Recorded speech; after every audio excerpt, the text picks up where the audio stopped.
तो कल आप लोगों को दोहरे प्रबलित कंक्रीट धरण का फार्मूला जितना था उतना बता दिया गया था। आज हम देखते हैं कि दोहरे प्रबलित कंक्रीट धरण से प्रॉब्लम कैसे बनते हैं, कौन कौन से प्रॉब्लम आते हैं। तो सबसे पहला जो प्रॉब्लम बनता है, जो क्वेश्चन हमारा आता है दोहरी प्रबलित कंक्रीट धरण से, वो सबसे पहला क्वेश्चन यही में भी पूछ सकता है कि बल शून्य रेखा की स्थिति ज्ञात करना। कोई भी दोहरे प्रबलित कंक्रीट का क्वेश्चन दे देगा, उसमें आपसे यही कहेगा कि बल शून्य रेखा की स्थिति ज्ञात करें। और दूसरे टाइप का जो क्वेश्चन बनता है वह है खंड कौन सा है।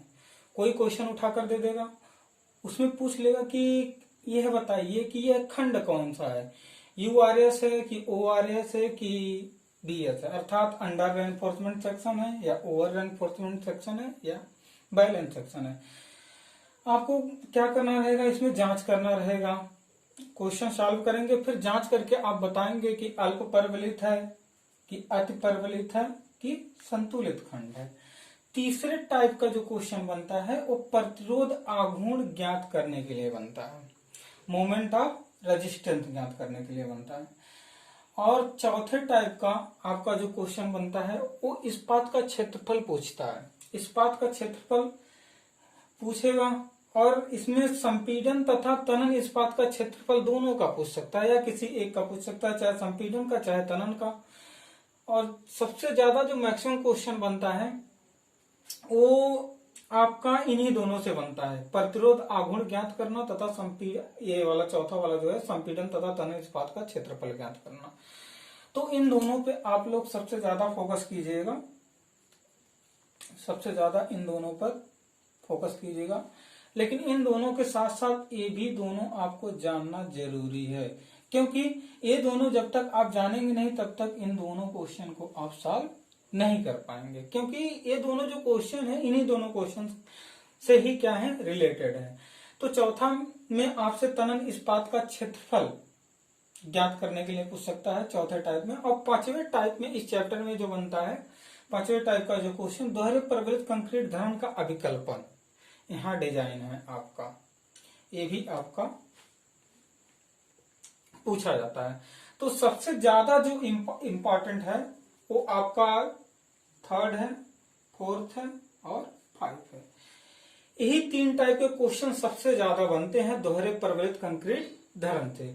लेकिन इनको पढ़ने के लिए आपको ये दोनों भी जानना पड़ेगा। जब तक ये दोनों जानेंगे नहीं, जब तक आपका बेस क्लियर नहीं होगा, तब तक इन तीनों क्वेश्चन को आप सॉल्व नहीं कर पाएंगे।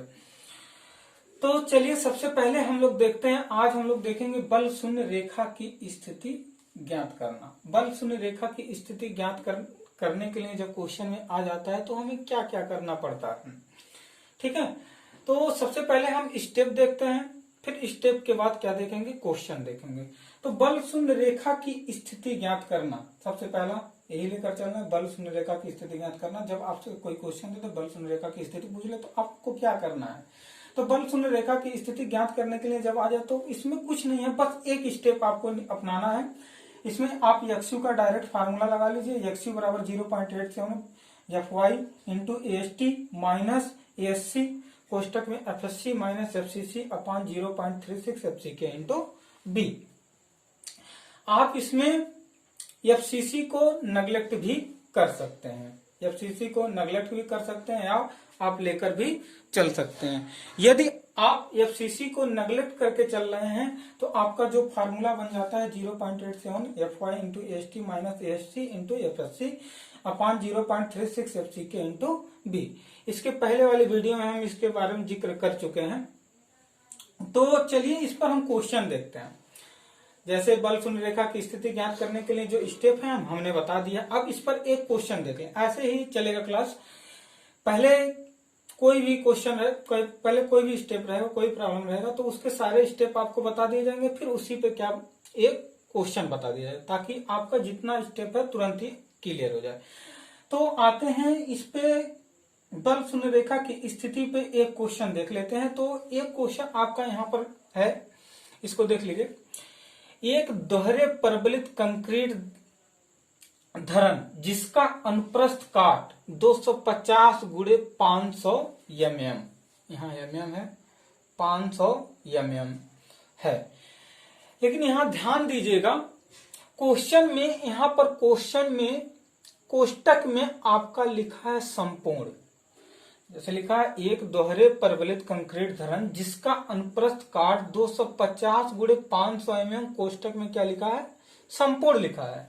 इसका मतलब यही है कि ये जो 500 दिया है, ये क्या दिया है, आपका कैपिटल डी दिया गया है।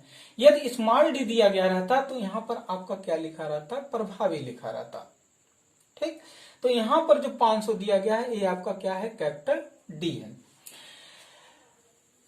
में ऊपर और नीचे प्रबलन इस्पात लगा है, अर्थात कह रहा है कि जो इस्पात लगा है ऊपर और नीचे दोनों लगा है, अर्थात संपीड़न में भी लगा है और तनन में भी लगा है। आगे देखते हैं, दोनों इस्पात का प्रभावी आवरण 40 mm है। जो प्रभावी कवर है संपीड़न में भी और तनन में भी कितना कितना है, 40 mm। नीचे की ओर 20 mm फाई की 4 छड़े, अर्थात नीचे की ओर का है मतलब टेंशन में 20 mm की छड़ लगी है, कितनी छड़, 4 छड़ लगी है। और ऊपर की ओर मतलब संपीड़न में 16 mm की कितनी छड़ लगी है, 3 छड़ लगी है, 16 mm की 3 छड़ लगी है। पूछा क्या है, बल शून्य रेखा की स्थिति ज्ञात करें। इस क्वेश्चन में आपसे यही पूछा गया है, बल शून्य रेखा की स्थिति ज्ञात करें। तो और क्या दिया गया है इस क्वेश्चन में, आपको ए भी दे दिया गया है, कंक्रीट का ग्रेड दे दिया गया और स्टील का ग्रेड। कंक्रीट का जो ग्रेड दिया गया है M15 और FE 250, M15 और FE 250 दे दिया गया है आपको। ये तो आप जानते हैं M15 का मतलब क्या हुआ, LSM में M15 का मतलब जो हुआ वो, इसका मतलब FC के बराबर 15 न्यूटन पर mm स्क्वायर। FE 250 का मतलब क्या हुआ, FY बराबर 250 न्यूटन पर mm स्क्वायर। सिंगल में भी आप ये सब चीजें देख चुके हैं। तो आइए चलिए देखते हैं क्वेश्चन पे। तो क्वेश्चन क्या कह रहा है, 250 गुणे 500 क्या है, कैपिटल डी है। तो हम फिगर बना लिए। सबसे पहला काम, कोई भी क्वेश्चन आप सॉल्व करेंगे तो सबसे पहला काम यही कीजिएगा, अच्छा नंबर पाने के लिए सबसे पहले फिगर बना लीजिएगा। फिगर में जितना भी दिया गया है सब कुछ आप लिख करके शो कर दीजिएगा। तो यहाँ पर आपका ये फिगर है, ये आपका कंप्रेशन जोन हो गया, ये आपका टेंशन जोन हो गया, ये आपका लाइन जो गई है ये आपकी क्या हो गई, न्यूट्रल एक्सिस हो गई। तो यहाँ पर बी कितना दिया गया है, 250, तो 250 mm हम यहाँ पर शो कर दिए। अब यहाँ पर डी दिया गया है, कौन सा डी, संपूर्ण का मतलब क्या, कुल गहराई मतलब कैपिटल डी आपको यहाँ पर कितना शो हो गया, 500। यहाँ पर आपका कैपिटल डी 500 mm हो गया। उसके बाद कह रहा है क्वेश्चन में ऊपर की ओर, ऊपर और नीचे प्रबलन इस्पात लगा है, दोनों इस्पात का प्रभावी आवरण 40 mm। तो यहां से प्रभावी की बात किया है, प्रभावी का मतलब क्या, छड़ के सेंटर से ऊपर तक कितना कवर हो गया आपका 40 mm। यहाँ के छड़ के सेंटर से नीचे का कवर कितना हो गया, 40 mm। तो दोनों तरफ 40 mm का कवर हम लगा दिए, फिगर में भी लगा दिए। तो इसके बाद क्या कह रहा है, नीचे की ओर 20 mm की 4 छड़े, नीचे की ओर अर्थात क्या, टेंशन जोन में। तो हम आ गए टेंशन जोन में। टेंशन जोन में कितनी बार, 4 बार, 1 2 3 4 बार कितने mm व्यास की, 20 mm व्यास की। 20 mm व्यास की हम क्या लगा दिए, 4 बार लगा दिए। आगे देखते हैं, ऊपर की ओर 16 mm व्यास की 3 छड़े, ऊपर की ओर अर्थात संपीड़न में 3 छड़े लगा दिए, 1 2 3, कितने mm की, 16 mm की 3 बार लगा दिए। आई होप आपको फिगर पूरा स्पष्ट रूप से समझ में आ गया होगा। तो इसके बाद देखते हैं, M15 का मतलब FCK का मान 15 न्यूटन पर mm स्क्वायर। FE 250 का मतलब FY बराबर कितना हो गया, 250 न्यूटन पर mm स्क्वायर। सारा मान आपको मिल गया। तो यहां पर हम लोग लिख दिए B बराबर कितना हो गया, 250 न्यूटन पर mm स्क्वायर। D बराबर कितना हो गया, कैपिटल D की बात कर रहे हैं, स्मॉल d की बात हम नहीं कर रहे हैं। कैपिटल D बराबर कितना हो गया, 500 mm। स्मॉल d बराबर capital D minus D dash, मतलब कुल गहराई में से यदि प्रभावी कवर को घटा देते हैं, प्रभावी आवरण को घटा देते हैं, तो आपकी क्या निकल जाती है, प्रभावी गहराई निकल जाती है। तो स्मॉल डी बराबर capital D minus D dash. तो कैपिटल डी का मान 500, डी डैश का मान, आवरण कितना है क्वेश्चन में 40 mm, यहां पर भी 40 mm लिखे हैं हम। तो स्मॉल डी बराबर 500 माइनस 40, स्मॉल डी बराबर कितना आ गया, 460 mm आ गया आपका। इसके बाद बात करते हैं एएसटी की। यहां पर जो एएसटी है, तनन इस्पात में क्षेत्रफल, तनन इस्पात में जो क्षण लगा है उसका क्षेत्रफल कितना है, ये देखिए। तो कितना बार लगा है, 4 बार। 4 बार कितने mm का व्यास है, 20 mm का व्यास। तो एएसटी बराबर कितना हो गया, π/4 गुणे क्षण के व्यास का स्क्वायर गुणे नंबर ऑफ बार। यही होता है, जानते हैं, सिंगल में भी पढ़े हैं, π/4 गुणे फाई का स्क्वायर गुणे नंबर ऑफ बार। तो एएसटी बराबर π/4 गुणे फाई का स्क्वायर मतलब 20 का स्क्वायर गुणे नंबर ऑफ बार मतलब 4 बार। π/4 गुणे 20 का स्क्वायर गुणे 4, ये आपका निकल गया एएसटी बराबर। इसको कैलकुलेट करेंगे तो निकल जाएगा आपका 1256.63 mm स्क्वायर। अब इसके बाद बात करते हैं संपीडन में, area of steel in compression. संपीडन में जो क्षण लगा है उसका क्षेत्रफल कितना है।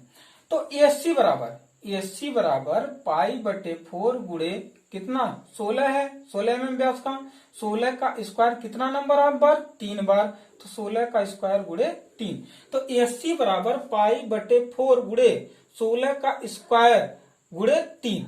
अब इसको कैलकुलेट किए हैं तो ये निकल गया आपका 603.1857 mm स्क्वायर। आखिर एएसटी एएससी क्यों निकाले हैं, इसका मतलब क्या है। यहां पर आप लोग देख रहे हैं एक्सयू बराबर 0.87 FY इंटू एएसटी यहां पर आया है, और यहां पर एएससी, तो यहां पर इसका मान आपको क्या करना पड़ेगा, रखना पड़ेगा। इसीलिए यहां पर एएसटी और एएससी का मान निकाला गया है। आगे देखते हैं। अब देखिए फार्मूले में एफएससी और एफसीसी दोनों है, एफएससी और एफसीसी दोनों है, तो इसके मान की भी आपको क्या जरूरत पड़ेगी। तो एफएससी का मान निकालने के लिए आपको टेबल नंबर 5.8, टेबल नंबर आप अपने बुक में जाइएगा, टेबल नंबर 5.8 में देखिएगा, एक टेबल बना होगा जिसमें आपका ऐसे होगा, यहां लिखा होगा एफएससी, फिर यहां पर आपका ग्रेड लिखा होगा स्टील का FY वाला 250, 415, 500, फिर यहां पर 0.05 होगा, 0.1 होगा, ऐसे होगा, और सारे ग्रेड के लिए ऐसे मान दिया गया होगा। तो यहीं से निकलता है, ये मान जो निकलता है D' का मान निकालने के बाद पता चलता है, क्योंकि ये जो मान है 0.5, 0.05, 0.1 ऐसे करके दिया गया है आपके टेबल में, टेबल नंबर 5.8 है, वहां D' का मान निकालना पड़ता है, फिर देखना पड़ता है। तो यहां पर हम निकाले हैं D' का मान। D' का मान क्यों निकाले हैं, क्योंकि हमें किसकी आवश्यकता है, एफएससी के मान की आवश्यकता है। एफएससी के मान निकालने के लिए, टेबल में देखने के लिए D' निकालना पड़ेगा आपको। तो D' का मान कितना है, 40 mm है, यहां पर भी लिखा है, यहां पर भी लिखा है। तो D' का मान 40 mm हम यहां पर लिख दिए हैं, और D का मान कितना है, 460 mm। D का मान आपका यहां पर है 460 mm, तो D का मान 460। तो D' बराबर कितना हो गया, 40/460, 40/460 इक्वल टू कितना आ गया, 0.086। यह लगभग किसके बराबर है, 0.1 के बराबर है, 0.1 के बराबर है।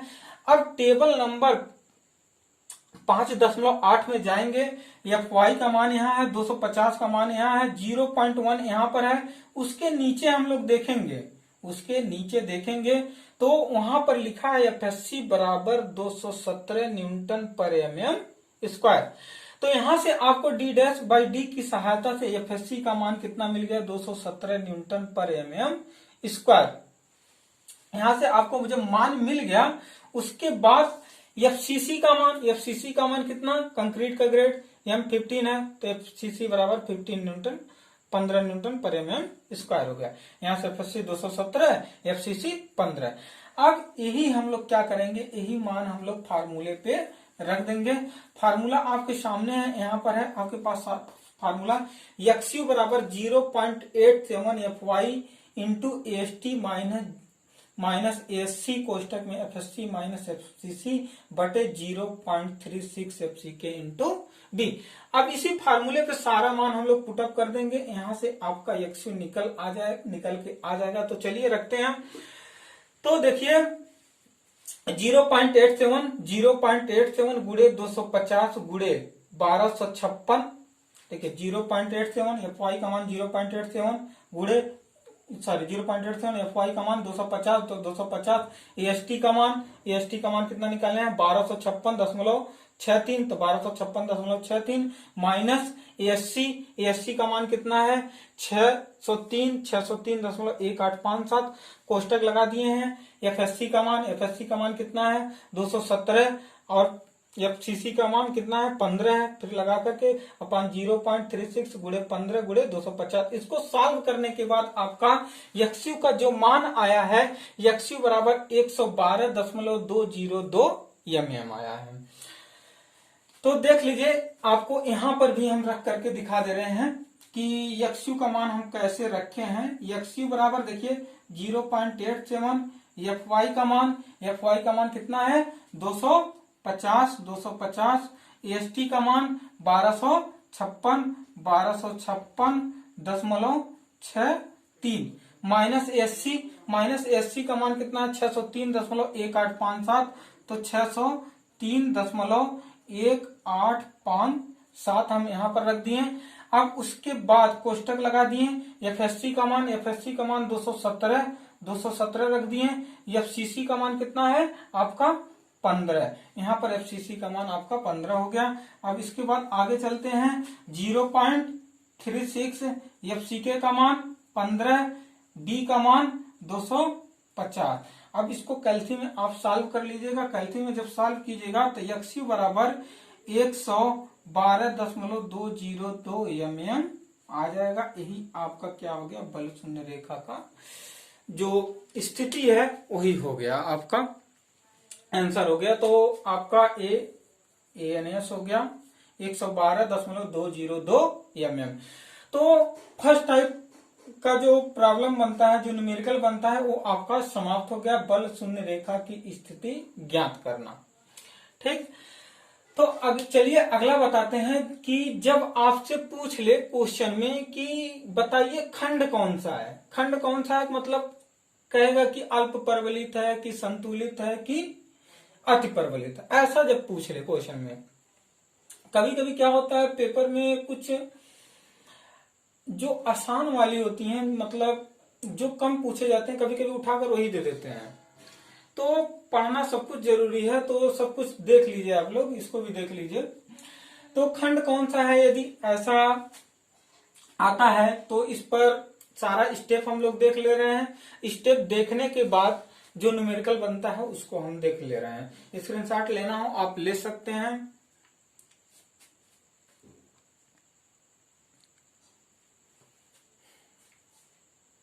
चलिए आगे चलते हैं। तो हमें अब कौन सा देखना है, सेकंड टाइप खंड कौन सा है, और जो प्रतिरोध आघूर्ण ज्ञात करना और संपीड़न तथा तनन इस्पात का क्षेत्रफल ज्ञात करना, ये हम अगले वीडियो में आपको बताएंगे। फिर अगले वीडियो में हम बताएंगे दोहरे परवलित कंक्रीट धरण का अभिकल्पन। तो चलिए देखते हैं खंड कौन सा है। जब ऐसा आपसे पूछे तो आप कौन सा स्टेप अपनाएंगे और क्या क्या करेंगे।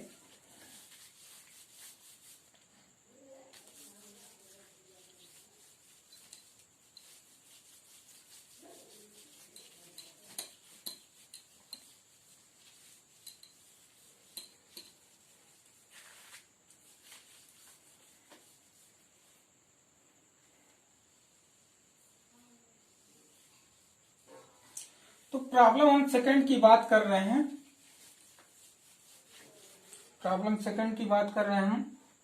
प्रॉब्लम सेकंड जब आपसे पूछ ले क्वेश्चन में कि खंड कौन सा है, तो कौन कौन सा स्टेप अपनाएंगे। तो सबसे पहले हम लोग स्टेप देखते हैं, फिर उसके बाद क्या देखेंगे, न्यूमेरिकल देखेंगे। स्टेप देखने के बाद ही हम लोग न्यूमेरिकल देखेंगे, क्योंकि स्टेप जब एक बार समझ में आता है न्यूमेरिकल क्या हो जाती है, थोड़ा इजी हो जाता है। तो सबसे पहले स्टेप देखिए, जब ऐसा रहेगा तो सबसे पहला स्टेप क्या होगा, स्टेप फर्स्ट। स्टेप फर्स्ट जो अपनाएंगे आप, वो कौन सा अपनाएंगे, देखिए। तो स्टेप फर्स्ट एक्सयू, सबसे पहले क्या निकालेंगे, सबसे पहला जो होगा आपका पहला स्टेप, यहां पर बल शून्य रेखा की स्थिति। सबसे पहले आपका क्या होगा, बल शून्य रेखा की स्थिति ना कह करके आप लिख दीजिए यहां पर गहराई, बल शून्य रेखा की गहराई, जिसे हम लोग क्या कहते हैं, एक्सयू कहते हैं। तो एक्सयू आप निकालेंगे, सबसे पहला स्टेप क्या होगा, एक्सयू होगा। तो एक्सयू जो निकालेंगे तो इसका फार्मूला क्या बताया है, 0.87 FY into AST minus SC कोष्टक में FSC माइनस FCC बटे 0.36 FCK इंटू B। सबसे पहला जो स्टेप होगा आपका यही होगा। अब सेकंड स्टेप पे आते हैं, step number second. Step second में आपको क्या निकालना है, आपको निकालना है सीमांत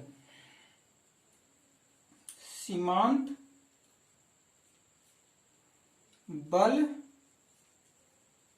शून्य रेखा की गहराई, जिसे हम लोग क्या कहते हैं, एक्सयू मैक्स कहते हैं। तो एक्सयू मैक्स बराबर आप अप्लाई कर दीजिएगा 700D अपान 1100 प्लस 0.87 FY। ये दो स्टेप हम लोग क्या करेंगे, अपनाएंगे जब पूछेगा खंड कौन सा है। तो थर्ड स्टेप में आपको बताना रहेगा कि खंड कौन सा है, जांच करना रहेगा। तो थर्ड स्टेप थर्ड आपका खंड का जांच करेंगे। खंड के जांच में आपको करना क्या है, बताना है कि सेक्शन कौन सा है। तो सेक्शन कौन सा है जानने के लिए आपको यहां पर हम कुछ चीजें बता दे रहे हैं। जब एक्सयू यहां पर इसका मान एक्सयू कम रहता है किससे, एक्सयू मैक्स से, तो इसे हम लोग क्या कहते हैं, अल्प परवलित खंड कहते हैं, अल्प परवलित खंड, जिसे हम लोग क्या कहते हैं, अंडर रेनफोर्समेंट सेक्शन कहते हैं। जब एक्सयू का मान अधिक होता है किससे, एक्सयू मैक्स से, तो इसे हम लोग क्या कहते हैं, अति परवलित खंड, ORS over reinforcement section, under reinforcement section जब एक्सयू का मान एक्सयू मैक्स से कम हो, ओवर रेनफोर्समेंट सेक्शन जब एक्सयू का मान एक्सयू मैक्स से अधिक हो, तो उसे हम लोग क्या कहेंगे, ओवर रेनफोर्समेंट सेक्शन। जब एक्सयू का मान एक्सयू मैक्स के बराबर हो जाता है तो इसे हम लोग क्या कहते हैं, संतुलित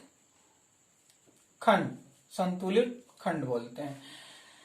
तो जब भी आपसे क्वेश्चन में पूछे कि बताइए खंड कौन सा है, तो आपको बस यही 3 स्टेप अप्लाई करना है। बल शून्य रेखा की गहराई ज्ञात करना है, सबसे पहले एक्सयू निकालना है। सेकंड स्टेप में क्या करना है, सीमांत बल शून्य रेखा की गहराई ज्ञात करना है। एक्सयू मैक्स निकालना है, एक्सयू मैक्स यहाँ पर है 700D अपान 1100 प्लस 0.87 FY से। थर्ड स्टेप आप क्या करेंगे, खंड की जांच कर देंगे और जांच करके आप तुरंत ही बता देंगे कि यह खंड कौन सा है। तो आई होप आपको ये स्टेप सारे समझ में आ गए होंगे। तो चलिए इस पे न्यूमेरिकल एक हम लोग देख लेते हैं। न्यूमेरिकल जब देख लेंगे तो सब कुछ क्लियर हो जाएगा यहाँ पर। तो न्यूमेरिकल हम आप लोगों को बोल दे रहे हैं, बोर्ड पे लिखने पर ज्यादा टाइम वेस्ट होगा, तो हम बोल दे रहे हैं एक न्यूमेरिकल। तो देखिए आप इस न्यूमेरिकल को लिख लीजिए, हम प्रॉब्लम सॉल्व करके आपको बता देंगे। तो लिखिए, एक दोहरे परवलित कंक्रीट की माप, एक दोहरे परवलित कंक्रीट की माप 240 mm गुणे 480 mm, एक दोहरे परवलित कंक्रीट की माप 240 mm गुणे 480 mm, कोष्टक में संपूर्ण, कोष्टक में संपूर्ण, संपूर्ण का मतलब क्या हुआ, कैपिटल डी, 480 mm कोष्टक में संपूर्ण है। इसके संपीड़न में 10 mm व्यास की दो छड़ें, इसके संपीड़न में 10 mm व्यास की दो छड़ें और तनन में 20 mm व्यास की 4 छड़ें, 20 mm व्यास की 4 छड़ें 40 mm के प्रभावी आवरण पर डाली गई हैं। आवरण कितना दिया गया है, 40 mm के प्रभावी आवरण पर डाली गई हैं। धरन में M20 ग्रेड की कंक्रीट, धरन में M20 ग्रेड की कंक्रीट और Fe415 श्रेणी का इस्पात डाला गया है। तो बताइए कि खंड अति या संतुलित या अल्प परवलित है। तो चलिए इस न्यूमेरिकल को देखते हैं। तो इस न्यूमेरिकल में आपको जो दिया गया है वो क्या क्या दिया गया है, सबसे पहले हम लोग ये देख लेते हैं। आपको दिया गया है, पहले फिगर हम लोग बना ले रहे हैं। फिगर आपका ये हो गया,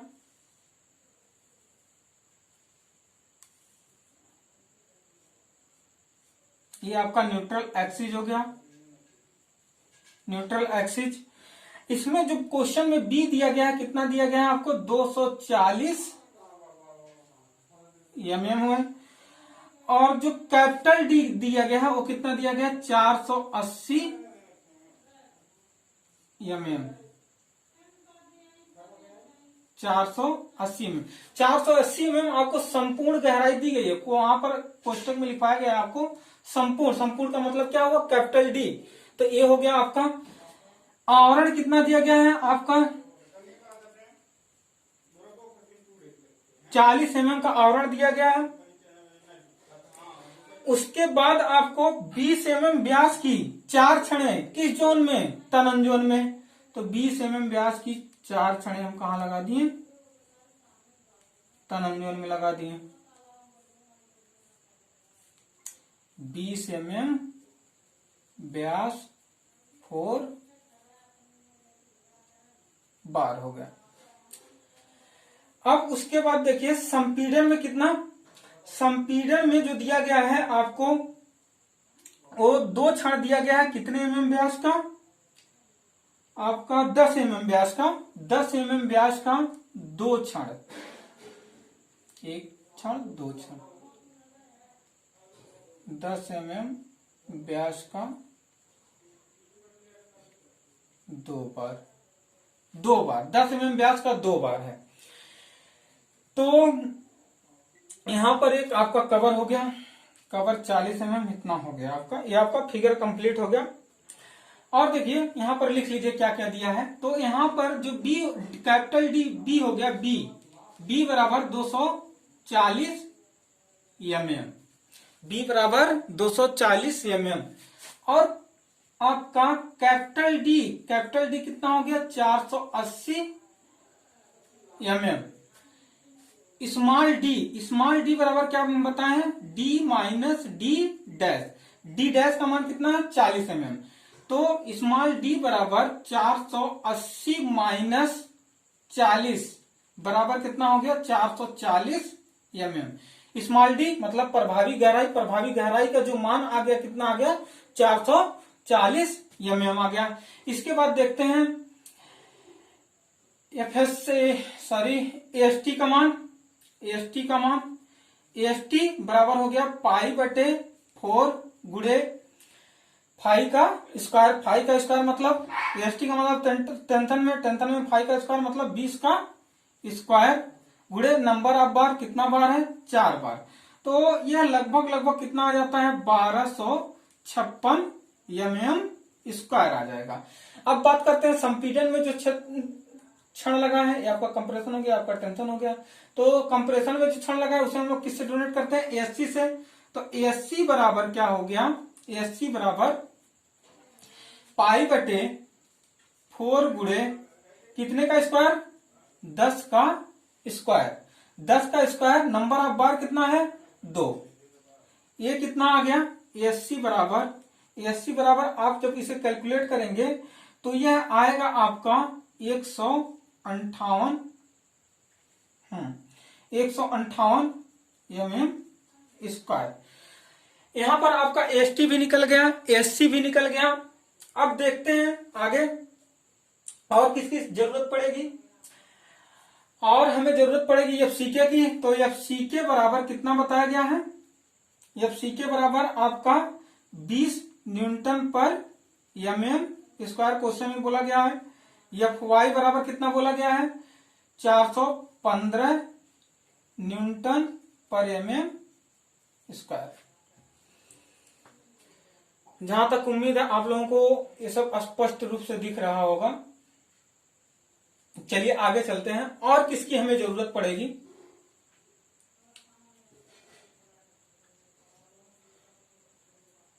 और हमें जरूरत पड़ेगी एफएससी के मान की और एफसीसी के मान की। एफएससी के मान की और एफसीसी के मान के को निकालने के लिए हम लोग देखते हैं क्या करना पड़ेगा हमें। तो चलिए, तो डी डैश अपॉन डी का मान हमें एफएससी का मान निकालने के लिए डी डैश अपॉन डी का मान हमें निकालना पड़ेगा। डी डैश बराबर कितना दिया गया है 40 और डी का मान कितना स्मॉल डी का 440। यह आ जाएगा आपका 0.9 लगभग कितने के बराबर 0.1 के बराबर आ जाएगा। यह 0.1 के लगभग कितना हो गया बराबर हो गया। यहां पर लिख देते हैं लगभग 0.1 के बराबर हो गया। तो 0.1 के बराबर हो गया तो टेबल नंबर 5.8 में जाएंगे। टेबल नंबर 5.8 में जा करके 415 के लिए, इसके पिछले वाले क्वेश्चन में हम लोग देखे तो 250 के लिए, लेकिन इसमें किसके लिए देखेंगे 415 के लिए। 415 के लिए जब देखेंगे तो वहां पर एफएससी बराबर आपको मिलेगा क्या 353 न्यूटन पर mm स्क्वायर। ये आपका एफएससी का मान हो गया। और एफसीसी बराबर कितना हो जाएगा आपका यही 20 न्यूटन पर mm स्क्वायर। चलिए अब स्टेप पे आते हैं। तो स्टेप पे आते हैं तो स्टेप आपका क्या हो गया फर्स्ट स्टेप बल, आपको दिखाई शायद ना दे रहा हूं, नीचे लिख देते हैं। फर्स्ट स्टेप आप अपनाएंगे। फर्स्ट स्टेप क्या है बल शून्य रेखा की गहराई। बल शून्य रेखा की गहराई आप निकालेंगे क्या यक्स्यू निकालेंगे। तो यक्स्यू का फार्मूला क्या होता है 0.87 FY into AST minus ASC कोष्टक में FSC माइनस FCC अपान 0.36 FCK इंटू B। अब सारा मान हम लोग इसी में पुटअप कर देंगे। सभी मान जो भी मान है इसमें पुटअप कर देंगे, एक्सयू का मान आपका आ जाएगा। तो एक्सयू यहां निकाल लीजिए 0.87, एफ वाई का मान कितना है 415, तो 415 हम यहां पर रख दिए। एस टी का मान कितना है 1256, 1256 हो गया, माइनस एस सी का मान कितना है 158, 158 रख दिए। एफ एस सी का मान कितना है, एफ एस सी का मान आपका 353, 353 हो गया। एफ सी सी का मान कितना है आपका, एफ सी सी का मान आपका 20 हो गया, एफ सी सी का मान यहां पर 20 हो गया। अपान 0.36 एफ सी के का मान, एफ सी के का मान आपका 20 हो गया, बी का मान 240 हो गया। देख लीजिए ध्यान से, मान रखने में आप लोग गलती मत कीजिएगा और ना ही आप लोग कैलकुलेशन में गलती कीजिएगा। कैलकुलेशन थोड़ा ध्यान से कीजिएगा, वो भी कैल्सी से ही कीजिएगा। मोबाइल से करेंगे तो कुछ गलत हो सकता है, तो कैल्सी पे ज्यादा जोर दीजिएगा आप लोग। तो यक्षु बराबर यहां से जो निकलेगा, यक्षु बराबर आपका बल शून्य रेखा की गहराई जो निकलेगी, इसका मान कैलकुलेशन करने के बाद आपका आएगा 231.981 mm, 231.981 mm गहराई है। तो हम लोग किस में डोनेट करेंगे, mm में। दूसरा स्टेप हम लोग अपनाएंगे क्या, सीमांत।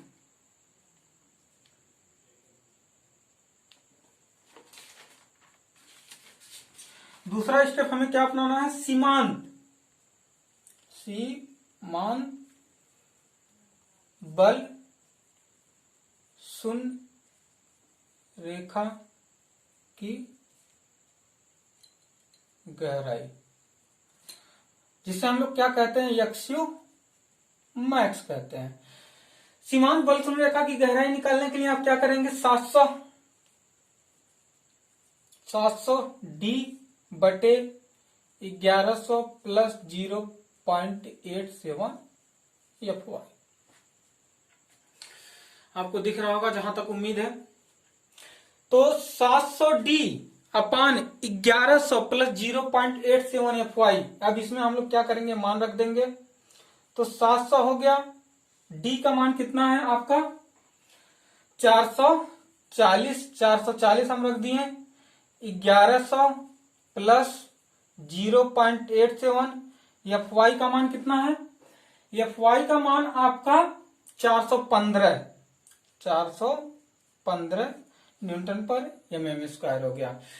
तो यहां से जो मान आएगा आपका, यहां से आपका मान 210.08, इसको जब कैलकुलेशन सॉल्व करेंगे तो इसका मान आएगा 210.80 mm।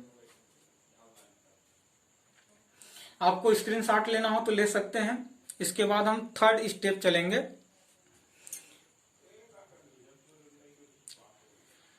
स्क्रीनशॉट लेना हो ले लीजिए। इसके बाद हम लोग थर्ड स्टेप चलेंगे। तो आइए चलते हैं थर्ड स्टेप पे। इसे हम हटा रहे हैं।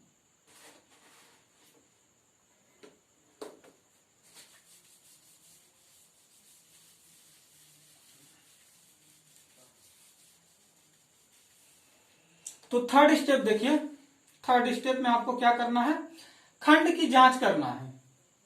खंड की क्या करना है, जांच करना है। खंड की जब जांच करेंगे तो देखिए खंड की जांच में क्या होता है, जब यक्षु क्या होता है, कम होता है। जब यक्षु कम होता है किससे, यक्षु मैक्स से, तो क्या होता है, खंड अल्प परवलित, जिसे हम लोग क्या कहते हैं, अंडर रेनफोर्समेंट सेक्शन कहते हैं। जब यक्षु का मान अधिक होता है किससे, यक्षु मैक्स से, तो इसे हम लोग क्या कहते हैं, ओवर रेनफोर्समेंट सेक्शन कहते हैं, जिसे हम लोग क्या कहते हैं, अति परवलित खंड कहते हैं। जब यक्षु का मान यक्षु मैक्स के बराबर होता है तो इसे हम लोग क्या कहते हैं, बैलेंस सेक्शन, संतुलित खंड, यूआरएस, ओआरएस और बीएस। तो आइए कंपैरिजन हम लोग करते हैं। तो यहां पर हम लोग जो सॉल्व किए क्वेश्चन, तो यक्स्यू बराबर कितना निकाले हैं 231.981 mm। और यक्स्यू मैक्स का जो मान निकाले हैं यक्स्यू मैक्स का जो मान निकाले हैं कितना निकाले हैं 210.80 mm। तो यहां पर क्या है 231.981 है और ये 210.81 है। तो कौन बड़ा हुआ आपका यक्स्यू बड़ा हुआ, क्यों? क्योंकि यक्स्यू का मान कितना है 231 है, 231.981 है जो 210.8 से बड़ा है।